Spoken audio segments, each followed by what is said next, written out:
안녕하세요. 승리한 상가족 여러분, 그리고 강성성경연구원 여러분, 오늘은 요한복음 15장 1절에서 6절 말씀을 예수님을 떠나서는 아무것도 할 수 없다라는 제목으로 함께 말씀을 나누도록 하겠습니다. 우리가 지금까지 예수님 안에서 하나님과의 하나됨, 또 이 하나됨을 지키시기 위해서 성령을 보내주심, 즉 이 모든 것을 통해서 삼위일체 하나님 안에서 하나됨이 우리에게 하나님의 은혜가 되고 능력이 되고 이 세상을 이길 힘이 됨을 분명히 확인할 수 있었습니다. 그리고 예수님은 우리와의 연합에 대해서 더욱더 강하게, 더욱더 확실하게 말씀해 주시기 위해서 포도나무의 비유를 들어서 우리를 가르쳐주고 계십니다. 자, 1절 말씀 봅시다. 나는 참 포도나무요 내 아버지는 농부라 라고 얘기하고 있습니다. 즉 우리가 주님 안에서 열매 맺는 삶을 산다는 것은 어떤 삶이냐면 포도나무이신 예수님께 붙어있는 가지로서의 삶입니다. 그리고 이 가지로서의 삶을 살게 하는 사람이 누구냐면 바로 농부이신 아버지 하나님이란 것입니다.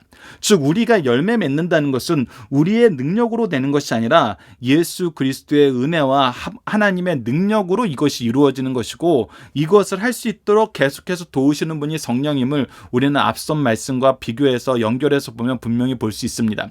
그리고 나서 우리의 삶의 모습이 누구의 능력 안에서, 무엇 안에서 이러한 열매 맺는 삶을 지속해서 살 수 있는지를 가르쳐 주는데, 물은 내게 붙어 있어 열매를 맺지 아니하는 가지는 이라고 얘기합니다. 분명한 것은 우리가 가지가 나무에 붙어 있는데 열매를 맺지 못한다는 것은 사실 불가능한 일입니다. 이것은 우리가 할 수 있는, 사실은 자연적인 것이, 자연스러운 것이 아니에요. 그래서 지금 우리에게 가르쳐 주는 것입니다. 인생이 예수 그리스도를 만나고 하나님의 말씀 안에서 살게 되었을 때 우리가 악한 의도를 가지지 않으면은, 우리가 이 말씀보다 내 생각을 더 중요시하지 않으면은 하나님을 인정할 수밖에 없고, 예수 그리스도를 인정할 수밖에 없고, 성령의 능력을 인정할 수밖에 없는 것이 인생임을 우리는 지금 예수님을 통해서 계속 보고 있어요. 그런데 어떤 사람이 이것을 인정하지 못합니까? 자기 기준을 가지고 예수님을 바라보고 자기의 목표를 가지고 자기의 뜻을 가지고 예수님을 이용하는 사람들은 바로 예수님이 메시아이심을 인정하지 못해요. 오히려 예수님의 행동과 모든 삶의 방향이 나의 목적을 막는 곳으로 가거든요. 그래서 이런 자들은 열매를 맺지 못합니다. 그랬을 때 어떻게 되냐면 아버지께 그것을 제거해 버리신다는 것입니다. 이런 자들은 하나님의 심판이 있다는 거예요. 즉 은혜의 모든 것을 누리는 사람들이 오히려 이 은혜를 가지고 예수 그리스도를 부인하는 데 사용한다는 것은 오히려 심판을 자초할 뿐이라는 것입니다. 그런데 이것을 기뻐하고 즐거워하는 삶, 물은 열매를 맺는 가지, 이 안에서 하나님의 뜻을 기뻐하고 그가 주신 생명의 역사를 사모하고 인정하고 의지하는 사람은 어떻게 해요? 더 열매를 맺게 하는데, 무엇을 어떻게 열매를 맺게 하시냐면 그것을 깨끗하게 하신다는 거예요. 열매를 더 맺게 하기 위해서 그것을 깨끗하게 하신다는 거예요.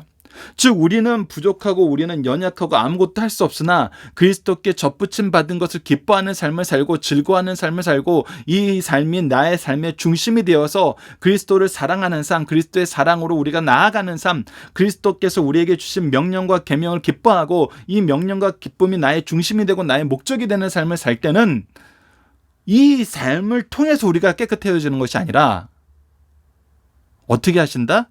우리를 깨끗하게 하시는 하나님의 능력이 더욱더 확실하게 나타난다는 거예요. 그러니까 이 의미를 우리가 잘 이해해야 됩니다. 우리가 잘해서 무엇을 하는 것이 아니라 우리가 이 일을 기뻐할 때 하나님께서 우리에게 은혜를 더하신다는 거예요. 근데 그 은혜를 더하시는 이 깨끗함, 이것이 무엇을 통해서 이루어지느냐? 3절입니다. 너희는 내가 일러준 말 이미 깨끗하여졌느니라. 하나님이 우리를 깨끗하게 하신다 그랬는데 그 깨끗하게 하시는 방법이 무엇이었냐면 우리에게 일러주신 그리스도의 말씀이라는 거예요. 즉 하나님의 말씀이라는 거예요. 자, 왜 그리스도의 말씀이 하나님의 말씀이 되나요? 우리는 예전에, 요즘에도 그런 성경이 많이 있어요. 뭐냐면 복음서에서 예수님이 직접 하신 말씀만 빨간색으로 쳐져 있는 성경들 여러분들 많이 보셨을 거예요. 지금도 많이 있습니다. 근데 이것이 좋은 점도 있지만 나쁜 점으로 지적된 것 중에 하나가 무엇이냐면 이 성경이 하나님의 말씀입니다 라고 얘기했을 때 어떤 사람들이 이렇게 주장을 했어요. 하나님이 내가 말씀하시되, 내가 하나님께서 말씀하시되라고 해서 우리가 이게 주로 인용 표현, 쿠오트된 그 인용 표현을 하든지 주님께서 직접 말씀하시든지 그것이 하나님의 말씀이고 그 나머지는 다 그 배경을 설명하거나 그 말씀을 들은 자들의 해석적인 내용들이 많이 들어가 있는 것이기 때문에 이것은 하나님의 말씀일 수 없어라고 주장하는 사람들이 있었어요. 그래서 어떤 사람들은 이 일러준 말을 정말 예수님이 얘기하신 그 빨간 글씨로만 이해하시는 분도 있어요. 근데 여러분들 분명히 보십시오. 이 말이 왜 틀렸냐면 그 예수님이 하신 말씀이라고 한 것이 예수님이 마태복음에서 나는 내가 이렇게 얘기한다라고 쓰셨고 마가복음에서 나는 이렇게 얘기한다 쓰셨고 누가복음에서 이렇게 얘기한다 쓰셨고 요한복음에서 내가 이렇게 얘기한다 미리 써놨다가 이 마태나 요한은 예수님의 직계 제자니까 이것을 가지고 있었고 마가나 누가는 이 예수님의 직계 제자들의 또 제자들이니까 이 선생님들한테 받아서 가지고 있었고 그런 거였나요? 아니거든요. 우리가 성경이 전체가 하나님의 말씀이라는 것이라고 했을 때 왜 내가 일러준 말 이 전체가 하나님의 말씀으로 해석하는지 옳은지는 우리가 왜 성경은 한 자도 틀림없는 하나님의 말씀입니까? 라는 이 내용을 우리가 자주 말씀드렸는데 이 말 안에 있는 이 가르침 안에서 우리가 보아야 됩니다. 우리가 왜 성경은 한 자도 틀림없는 하나님의 말씀입니까? 라고 했을 때 우리가 구약의 성경은 하나님께서 선지자를 통해서 작성하게 하셨고 신약의 말씀은 주로 사도들을 통해서 작성하게 하셨어요. 즉 선지자와 사도로 대표되는 이 성경의 저자들이 성경을 기록할 때 이 부분이 중요합니다. 성령께서 죄의 오염을 막으시고, 자, 성령께서 죄의 오염을 막으셨다는 것은 뭐예요? 무엇이 죄입니까? 우리가 창세기 3장에서 분명히 드러나는 건 뭐냐면 하나님께서 인간의 죄악됨을 표현하는 첫 번째 표현이 뭐냐면 이들이 선악을 하는 일에 우리와 같이 되었으니라고 했어요. 즉 하나님의 선악의 기준을 받아들이는 것이 아니라 나의 기준으로 보는 거예요. 모든 것을 이제 나의 기준으로 보는 거예요. 그래서 각자가 각자의 기준으로 보는 거예요. 이것은 지금 우리 현대 사회의 삶에 너무나 나타나는 거잖아요. 그런데 이것이 하나님의 기준과 다르면 다 죄라는 거예요. 그래서 자기 소견내 좋은 대로라는 거 죄예요. 자기의 뜻을 하나님을 사랑한다 그러면서 하나님의 뜻은 모르고 자기의 뜻을 강하게 주장하는 거 죄예요. 그래서 성령께서 죄의 오염을 막으셨다는 것은 사도와 선지자들이 하나님의 말씀을 받고 하나님의 말씀을 기록할 때 어떤 기준을 가지고 성경을 저술하게 하셨냐면 바로 하나님의 기준을 가지고 하나님의 뜻에 비추어서 하나님이 우리에게 이루시고자 하시는 그 내용으로 성경을 기록하게 하셨다는 거예요. 이것은 마치 예수님께서 나는 아버지가 나에게 하라고 하신 말씀만 나는 한다는 것과 동일한 일맥상통한 거예요. 그리고 그들의 사상 표현과 용어 선택을 지도하시고 감독하셨다는 거예요. 성경의 저자들은 수천 년에 걸쳐서 성경을 기록했어요. 각자가 살았던 시대가 다르고 그 시대마다 경험했던 문화가 다르고 이 문화 안에서 하나님이 말씀을 주시고 선지자를 통해서 사도들을 통해서 그들을 하나님께로 이끌어내시는 그 내용에도 일정 부분 차이가 있어요. 그래서 우리가 그들이 그 말을 한 문화적인 배경, 시대적인 배경, 역사적인 배경 또는 사건적인 배경을 알았을 때 이 말씀의 의미를 바로 이제 이해할 수 있는데 그렇게 이해하게 되는 그 문화적인 배경 안에서 그들이 가지고 있는 사상과 용어적인 표현도 성령께서 바로 하나님의 뜻과 가장 일치할 수 있는 방법으로 표현하시게 지도하시고 감독하셨다는 거예요. 그래서 이 시대를 전체를 걸쳐서 성경이 수천 년간 수십 명의 저자들에 의해서 적혀 있는 그 전체 안에서도 우리가 일맥상통하게 볼 수 있는 것이 무엇이냐면 바로 삼위일체 하나님의 구속사라는 거잖아요. 성부의 계획과 성자의 성취와 성령의 적용하심이 일맥상통하게 계속 나타난다는 거예요. 왜 이 시대에도 하나님의 은혜의 말씀과 그리스도를 기다림이 필요한지, 그리스도를 통한 구속의 역사가 왜 필요한지, 이 구속의 역사를 경험한 세대가 앞으로 어떻게 사는 것이 은혜롭게 사는 것이고 능력 있게 사는 것이고 어떤 것이 승리이고 어떤 것이 우리의 삶의 방향이 되어야 되는지 분명히 일맥상통하게 보여줘요. 그래서 성경은 한자도 틀림없는 하나님의 말씀이란 거예요. 죄의오음을 막으시고 그들의 사상 표현과 용어 선택을 지도하시고 감독하셨다는 누가? 성령께서. 그렇기 때문에 예수님께서 내가 일러준 말로 이미 깨끗하여졌느니라 라고 했을 때 이것은 하나님 말씀 전체를 얘기하고 이 우리가 깨끗해질 수 있는 하나님의 은혜의 통로로, 은혜의 어떤 은혜를 주시는 방법으로 우리에게 허락하신 것이 무엇이냐면 바로 이 말씀이라는 거예요.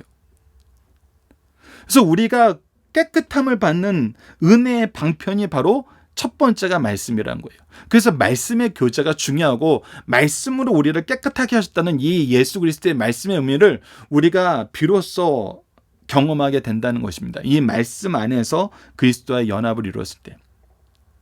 그리고 우리가 좀 더 요한복음에서 배웠던 말씀을 확장해 보면은 우리에게 주신 말씀을 우리로 하여금 그리스도의 말을 우리로 하여금 전하게 하기 위해서 예수 그리스도께서 우리에게 능력을 주시고 약속하셨던 것이 무엇이었나요? 우리가 앞선 14장에서 배웠던 것 바로 기도였죠. 기도는 하나님과의 대화예요. 하나님의 능력의 통로예요. 우리의 영적 호흡이고 우리가 드려야 될 영적 예배예요. 그렇기 때문에 우리가 예수 그리스도의 이름으로 기도한다는 것은 우리가 하나님의 말씀을 통해서 이 말씀의 역사가 이루어지는데 가장 중요한 하나님의 은혜의 방법이에요. 은혜를 주시는 방법이에요. 능력을 주시는 방법이에요. 그런데 이것이 우리가 혼자서 이루어지지 않잖아요. 우리가 지금 제자들한테 하나님께서, 예수님께서 계속 강조하시는 것이 무엇이에요? 이렇게 말씀 안에서 교훈하시는 이유가 뭐예요? 예수님이 한 것처럼 우리들도 하라는 거잖아요. 예수님이 우리에게 말씀을 가르치신 것처럼 우리에게 말씀을 가르치라는 거잖아요. 우리 예수님이 기도하셨던 것처럼 우리에게도 기도하라는 거잖아요. 그래서 예수님이 이 제자들에게 은혜의 복음을 전하기 위해서 준비된 하나님의 통로가 되었던 것처럼 우리도 누군가에게 예수 그리스도의 복음을 전하는 하나님의 은혜의 통로가 되어서 그들과 말씀의 교제를 하고 기도의 교제를 나눈다는 거예요. 그래서 은혜의 통로가 되는 또 하나가 중요한 게 뭐냐면 성도의 교제라는 거예요. 우리가 성도의 교제를 통해서 말씀을 나누는 거예요. 기도를 나누는 거예요. 말씀을 배우고 기도의 방법을 배우는 거예요. 그래서 이것이 이루어지는 단위, 이것이 이루어지는 삶의 모습이 뭐냐면 바로 예배예요. 그래서 예배는 말씀과 기도와 성도의 교제가 함께 포함되어 있는데 이것은 결국은 무엇하는 길이냐면 하나님과 하나 되는, 우리가 그리스도의 이 나무에 붙어있는 가지가 되는 것처럼 농부이신 하나님이 우리를 기르시는 그 안에서 하나님과 하나됨을 경험하는 것이 바로 예배이고 이러한 것이 일어나는 곳이 바로 교회인 거잖아요. 그래서 교회는 하나님께서 우리에게 은혜를 주시기 위해서 준비해 놓으신 공간이 되는 것이고 예배는 우리에게 은혜를 주시기 위해서 준비해 놓으신 하나님의 방법이 되는 거예요. 이 안에 말씀과 기도와 성도의 교제가 있는 거예요. 그래서 이것을 우리가 누리고 있는 거예요. 우리는 이것을 우리가 드린다는 것이고 생각하는데 사실 하나님께서 허락하지 않으시면 이것도 불가능한 거예요. 그래서 우리에게 은혜를 주시는 것이기 때문에 우리는 이 은혜 안에서 은혜를 주심을 기뻐하면서 이 방법으로 주신 말씀과 기도와 성도의 교제가 되는 이 예배를 기뻐하고 즐거워하고 사모하는 것이죠. 그 이 안에서 우리가 이 말씀의 복음의 사명을 계속 계승해 나아가는 거예요. 그래서 이 말씀 안에 거하는 거, 그리스도께서 주신 기도의 능력으로 사는 거, 이것을 우리가 계속 계승해 나가는 성도의 교제의 삶을 사는 거, 그 모든 것이 결국 무엇이 되냐면 주님 안에 거하는, 바로 그것이라는 겁니다. 그랬을 때 나도 너희 안에 거하리라는 예수 그리스도의 은혜의 말씀이 더 풍성해지는 거예요. 가지가 포도나무에 붙어 있지 아니하면 스스로 열매를 맺을 수 없음 같이 너희도 내 안에 있지 아니하면 그러하리라. 즉 우리는 은혜가 없으면 살 수 없어요. 이 은혜는 하나님의 말씀이고 예수 그리스도의 이름으로 우리가 드리는 기도이고, 이것이 우리를 위해서 준비해 놓으신 모든 믿음의 선조들을 통해서 이루어지는 성도의 교제이고, 또 우리를 통해서 누군가에게 이 은혜를 베풀게 하시기 위해서 우리에게 영혼들을 맡기시고 그 안에서 그리스도의 교제 안에서 이 교제를 확대해 나가라는 거예요. 그랬을 때 우리가 열매를 맺어요. 근데 우리가 그리스도가 없으면 아무것도 아닌 게 되는 거예요. 5절, 나는 포도나무여 너희는 가지라. 그가 내 안에 내가 그 안에 거하면 사람이 열매를 많이 맺나니 나를 떠나선 너희가 아무것도 할 수 없음이니라. 즉 이 5절 말씀, 우리가 너무나 사랑하는 이 5절 말씀은 하나님의 말씀을 통해서, 기도의 능력을 통해서 이 모든 것을 아브라함 때부터 시작하여서 믿음을 계승하게 하신 이 계승의 역사, 즉 성도의 교제를 통해서 이루어짐을 가르쳐주고 있고, 이 은혜를 받는 분명한 방법과 이 은혜를 주기 위한 하나님의 준비하심을 우리가 말씀과 기도와 성도의 기도를 통해서 확인하면서 우리는 계속 이 연합을 이어나가는 거예요. 그랬을 때 우리는 정말 능력 있는 사람들이 되는 것입니다. 승리하는 삶을 살게 되는 거예요. 그런데 우리가 이런 그리스도를 떠난다는 거, 이건 너무나 어리석은 것이고 오히려 아무것도 할 수 없는 무익한 존재가 됨을 우리는 알아야 됩니다. 6절, 사람이 내 안에 거하지 아니하면 가시처럼 밖에 버려 마르나니 사람들이 그것을 모아다가 불에 던져 살았느니라. 이 삶을 거절하고 이 삶을 살지 못하는 것은 결국은 우리가 심판밖에 남지 않는다는 거. 빛을 싫어하면 어둠만이 있게 되는 것이고, 은혜를 거절하면 심판만 있는 거예요. 은혜를 기뻐하고 즐거워해야 됩니다. 나의 욕심을 버리고 하나님의 기준으로, 하나님이 인도하시는 대로 하나님의 능력 안에서 살아야 됩니다. 자, 본문 묵상을 통해서 간단하게 복습을 해보도록 하겠습니다. 어떤 가지가 열매를 맺고 어떤 가지가 열매를 맺지 못하나요? 붙어있는 열매, 연합된 삶을 사는 사람이에요. 열매를 더 맺게 하시기 위해서 농부인 하나님이 하시는 일은 무엇입니까? 깨끗하게 하는 것이죠. 위에 있는 2절 말씀 안에 있습니다. 이 일은 어떻게 이루어지나요? 우리에게 주신 말씀으로 이루어진다는 거예요. 열매를 맺기 위해서 가장 중요한 것은 무엇입니까? 바로 연합의 모습입니다. 연합을 이루어 나가는 거예요. 연합을 지켜나가는 거예요. 그래서 여러분들, 우리가 교회 안에서도 여러 가지 모임이 있어요. 근데 이 모임 가운데 가장 아름답고 교회가 능력이 있어지고 우리의 삶이 변화되고 생명력을 얻고 이 세상을 변화시킬 수 있는 빛과 소금의 사명을 감당하고 그리스도께서 우리에게 주시는 열매와 거룩하게 하심을 정말 풍성하게 경험할 수 있는 모임은 말씀을 나누고 기도하는 모임이란 거예요. 우리가 때로는 연약한 사람들을 돌보기 위해서 다양한 모임을 만듭니다.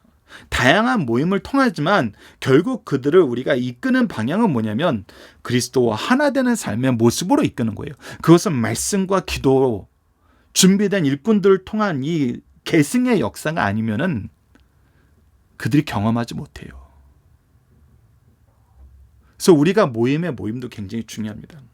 우리가 교회에서 모이는 모임의 기초는 우리가 기도로 시작하고 기도로 끝나는 거예요.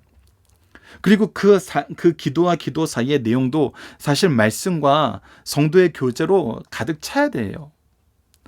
근데 우리가 이것을 목적으로 하지 않고 그리스도와 연합되는 걸 목적으로 하지 않는 모임을 계속 하다 보면은 우리가 습관적으로 처음에 기도하고 끝나고 기도하는 건 지켜요. 근데 어느 순간부터 우리가 즐거워하고 우리가 기뻐하는 것이 많아지다 보면은 기도로 시작하는 것도 깜빡 잊게 되고 기도로 끝내는 것도 깜빡 잊게 돼요.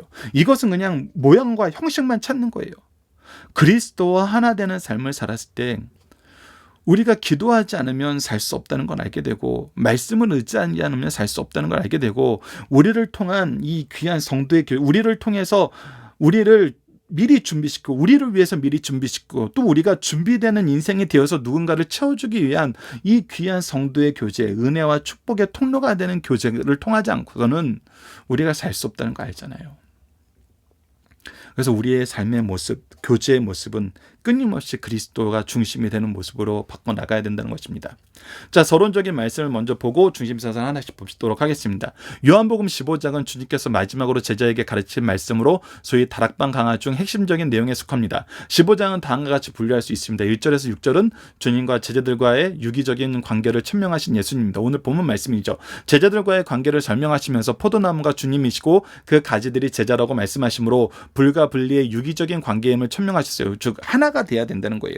제자들은 주님을 떠나서는 아무것도 할 수 없습니다. 주님을 떠나면 그 생명은 죽은 것이요 오로지 주님과 연합된 상태에서만 열매를 맺을 수 있어요. 두 번째 7절에서 11절은 주님과의 연합의 결과를 구체적으로 말씀해 줍니다. 주 안에 거하면 기도가 응답받고 과실을 많이 맺습니다. 이로 인해 하나님 아버지께 영광을 돌리고 기쁨이 충만해지며 연합을 통해 주님과의 인격과 영광에 동참하게 됩니다. 세 번째 12절로 17절은 주님과 연합된 제자들 사이에 나타나는 상호관계를 말씀하십니다. 주 안에 하나된 제자들은 먼저 희생하려 합니다. 또 다른 특징은 친근성입니다. 서로 사랑받고 사랑하게 됩니다. 이 사랑 안에서도 주님이 주도하신다는 것, 즉 우리가 말씀 안에서 기도하게 되고 기도 안에서 성도의 교제가 정말 사랑의 성리, 성김의 사랑으로 예수님이 제자들의 발을 씻기셨던 것처럼 성김의 사랑으로 확대된다는 것입니다. 마지막 18절에서 27절은 주님의 제자들과 세상의 관계를 설명합니다. 세상 사람들은 철저하게 주님의 제자인 성도들을 미워하고 싫어합니다. 그 이유는 자기들과 같지 않기 때문이에요. 즉 주님의 제자란 이유 때문에 우리를 미워합니다. 이는 주님께서 그들의 삶을 죄악이라고 지적하심으로 그들이 정죄받았기 때문이에요. 그러면 성도들은 세상에서 고립되고 고독된가? 결코 그렇지 않다는 것입니다. 왜? 성령을 보내주셔 성령께서 성도들과 함께 하시기 때문입니다. 자, 오늘의 본문의 중심사상 하나씩 보도록 하겠습니다. 첫 번째, 예수님은 포도나무여 성도들은 가지라는 것입니다. 이는 성도와 예수님 사이가 매우 밀접한 관계임을 보여줍니다. 성도들의 생명, 힘, 아름다움, 열매 등은 줄기로부터 흘러나오는 수액을 받음으로 가능합니다. 또 아버지는 포도나무의 주인인 농부라 하였습니다. 이는 우리가 하나님의 목적에 의해 창조된 피조물이요 그의 소유라는 사실을 보여주고 있어요. 이 비유는 포도나무는 교회를 상징하며 교회의 머리는 그리스도요 우리는 지체이며 하나님은 주인이라는 사실을 가르쳐줍니다. 다시 한번 얘기하지만 교회는 이 하나님의 은혜의 통로인 은혜를 주시는 방법인 말씀과 기도와 성도의 교제가 풍성한 곳이고 이것을 통해서 만물을 충만하게 하시는 하나님의 충만하심이 넘쳐나는 곳입니다. 즉 은혜의 통로가 되는 곳이라는 거예요. 축복의 통로가 되는 곳이라는 거예요. 능력으로 승리하는 삶을 사는 통로가 되는 곳이라는 것입니다.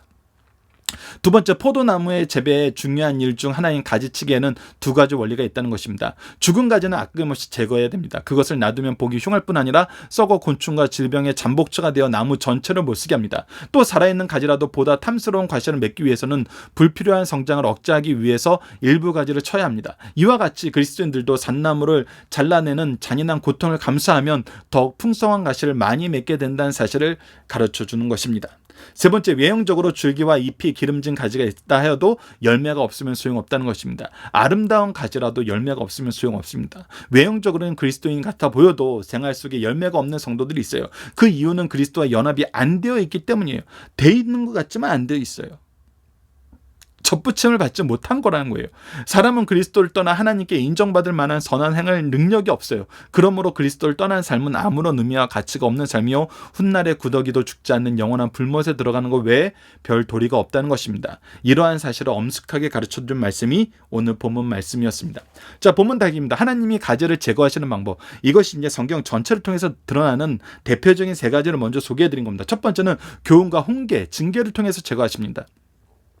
그래서 우리가 교훈과 훈계를 통해서 가지를 제거한다는 것은 우리 삶 속에서도 잘못된 부분이 있다는 거예요. 그래서 우리 전체의 삶이 접붙임을 기뻐하는 삶이 아니라 우리 삶에 분명히 가지치기를 해야 되는 부분이 있어요. 그것을 통해서 말씀을 주신 거예요. 이것을 위해서도 말씀을 주시고 우리가 말씀의 교훈과 훈계, 우리 선조들의 질서 안에서 이루어지는 훈계를 통해서 우리가 이것을 제거해 나가야 되는 거예요. 둘째, 시험에 빠지도록 허용하심으로 제거했어요. 오히려 그래서 그 죄악을 계속 범하게 내버려 두시는 거예요. 심판하시는 거예요.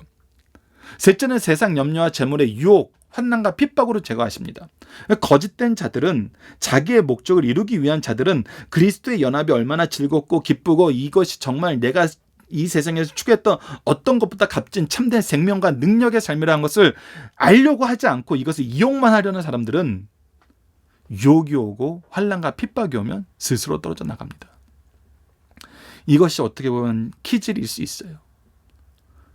자, 두 번째, 성도가 깨끗해질 수 있는 은혜의 방편은 무엇입니까? 말씀은 그리스도 예수 안에서 믿음으로 말미암아 구원에 이르는 지와 능력을 가져줍니다. 말씀은 마음에 심은 새 생명의 씨로 우리의 영혼을 거듭나게 하는, 즉 새롭게 영을 살리는 것입니다. 세 번째, 말씀은 하나님의 말씀은 살아있고 운동력이 있어 잘못을 깨닫고 새로운 역사를 이루게 합니다. 즉 깨끗게 하시는 은혜의 방편, 은혜의 통로, 도구는 바로 말씀입니다. 그리고 이것은 우리가 앞으로 살펴볼 말씀에서 나타나고 이미 예수님께서 말씀하셨던 것처럼 기도와 성도의 교제, 말씀을 계승하고 기도를 계승하는 이 성도의 교제 안에서 이루어집니다. 세 번째, 성도는 예수님과 어떤 관계를 유지해야 됩니까? 인격적인 관계, 연합의 관계를 이루어야 됩니다. 우리가 어떤 거래 관계로 예수님을 봐서는 안 돼요. 내가 잘하면 예수님도 나한테 잘해줄 거야. 내가 못하면 예수님이 나한테 못해줘. 이거는 거래예요. 근데 은혜의 관계, 인격적인 관계는 무엇이냐면 나의 아픔, 나의 연약함, 나의 실패도 보듬어 주시는 하나님의 은혜 앞에 우리가 항복하는 것입니다. 그리고 나의 기준을 버리고 하나님의 기준, 그리스도 예수 그리스도의 복음이 기준이 되는 삶을 사는 거예요. 이것이 바로 연합입니다. 자, 본문 적용합니다. 예수님과 연합은 삶 속에서 무엇으로 나타납니까? 우리의 삶 속의 변화로 나타납니다. 우리의 삶이 무엇하는 것이 기뻐지냐면 그리스도의 일을 하는 것이 기뻐집니다. 즉 영혼을 구하고 하나님께 영광 돌리는 삶을 사는 것을 기뻐해요. 우리가 우리를 위해서 살지 않아요. 우리에게 주어진 모든 것은 은혜로 주신 것으로 하나님의 뜻을 이루는데 기뻐하는 삶을 산다는 것입니다. 영혼들을 돌보고 영혼들에게 그리스도의 능력을 전하는 삶을 사는 것을 기뻐하는 삶을 살게 된다는 거예요. 그것이 바로 리더들의 삶의 모습입니다. 우리가 리더된 거 하나님의 은혜이고 이 은혜 안에서 우리가 바라봐야 되는 삶은 그리스도와의 연합으로 우리가 그리스도의 말씀을 전하고 그리스도의 일을 행하는 것입니다. 그것은 바로 복음의 삶이고 이것이 하나님께서 영광 받으시는 것입니다. 자, 이번 주 공동 기도 제목은 다음과 같습니다. 주님 안에서 주님과 함께 주님을 향하여 나아가는 삶을 살게 하여 주소서. 오늘 본문 말씀을 통해서는 말씀을 깨닫게 하시고 기도하게 하시고 응답하셔서 그리스도와의 연합을 확인시켜 주심을 감사합니다. 하나님의 말씀인 성경과 대화인 기도를 통해 인격적인 교제, 하나됨을 이루어 깨끗하게 하심 속에서 더 많은 열매를 맺게 하여 주소서라고 기도하는 우리 승리한 상 가족 여러분들, 강성 성경 연구원 여러분을 되게 기도합니다. 감사합니다.